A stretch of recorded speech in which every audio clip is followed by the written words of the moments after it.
Welcome to this explainer. Today, we're diving into something that is, honestly, truly fascinating. We're going to be looking at the extreme poles of administrative focus in 1930s British India. We're going to examine actual historical documents that show exactly how an empire managed its absolute highest-stakes security threats. And then, and this is the crazy part, how that exact same bureaucratic machine managed the most mundane, ridiculously low-stakes daily chores you could possibly imagine. It is a really stunning look at how paperwork basically ruled an empire.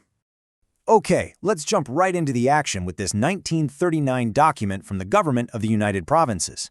You'll probably immediately notice that bold, all-caps secret classification stamped right on it. So, this is April 1939, obviously a time of immense global tension. But locally, the British colonial government was dealing with a very specific and highly dangerous problem on the ground. This isn't just a routine memo floating around the office. This is a highly classified directive regarding the supply of small arms ammunition to tribesmen. And what's really fascinating here is the central mystery it introduces. The British realized they had this massive leak in their security. Local tribesmen were completely incapable of manufacturing their own modern ammunition from scratch, right? So how are they getting it? Well, it turns out they were actively scavenging British firing ranges. They were finding intact .303 caliber bullets that had been fired into the dirt mounds, which were called stop butts, digging them out and just reusing them. The very ammunition the military was using for their own training was literally being recycled by local tribes to arm themselves against the colonial government. Part 1. A secret ammunition supply. The threat of the scavenged .303. This was a massive imperial security threat. I mean, even a single stolen bullet was viewed as a high-stakes vulnerability. So the General Staff Branch issued these urgent instructions because they realized a pretty hard truth. They just couldn't completely, 100%, stop this covert supply chain. It's practically impossible to account for every single bullet fired on a massive, sprawling field range. But, as this document states, it was absolutely critical to reduce this leakage as much as humanly possible. They needed a system to lock down the lead. Part 2.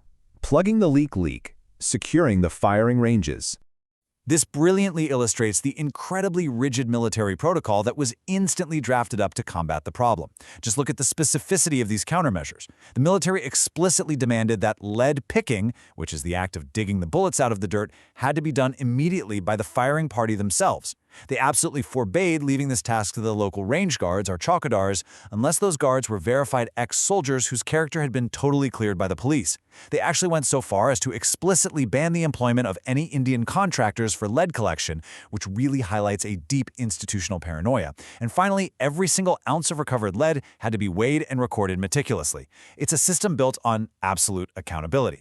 Now, because colonial bureaucracy is this massive interconnected web, this high-level military directive eventually trickled all the way down to other departments, including the prisons.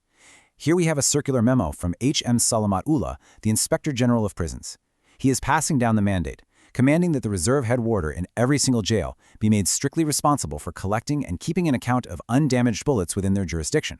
So even the local prison wardens were now suddenly drafted into this national security apparatus to stop the flow of .303 ammunition. All right, here is where we get a really fascinating contrast. On the left side, you have what we just discussed, securing the empire against armed tribesmen, literally a matter of life and death. But on the right side, we're doing a hard pivot. We have a memo from 1937, issued by that exact same Inspector General of Prisons, H.M. Salamat Ullah, about how to fix a razor sharpener. Yeah, you heard that right. Part 3.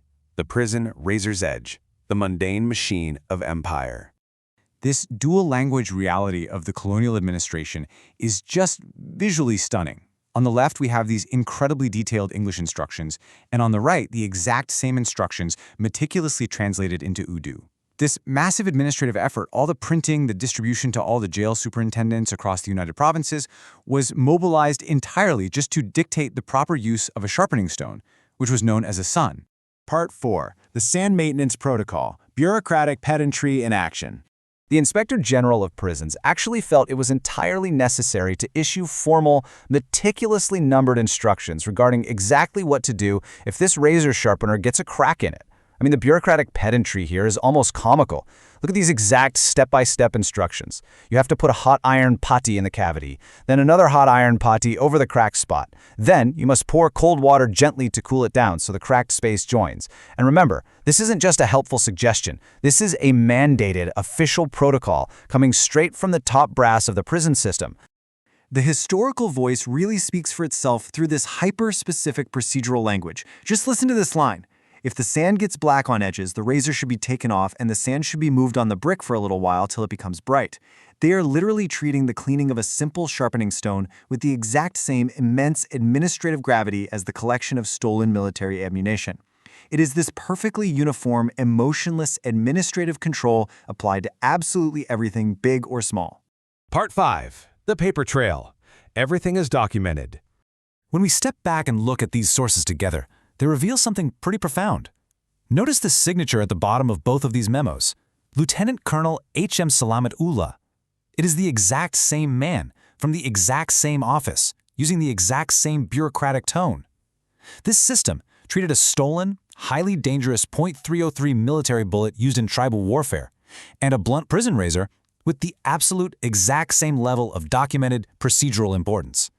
Every single problem, whether it threatened the existence of the state or just made for a slightly uncomfortable shave for an inmate, was solved by issuing a multi-point, rigorously numbered, bilingual circular. To wrap up this explainer, I want to leave you with a bit of a provocative thought. When a government machine treats every minor, everyday inconvenience with the exact same paperwork, gravity, and procedural rigidity as a literal national security threat, what happens to the bigger picture? Does a bureaucracy that focuses this intensely on a cracked sharpening stone eventually lose sight of the empire it is actually trying to run? It's a really fascinating look at how these massive administrative systems operate, and definitely something to think about the next time you have to fill out a giant form for a seemingly minor task. Thanks so much for joining me today to unpack these incredible documents.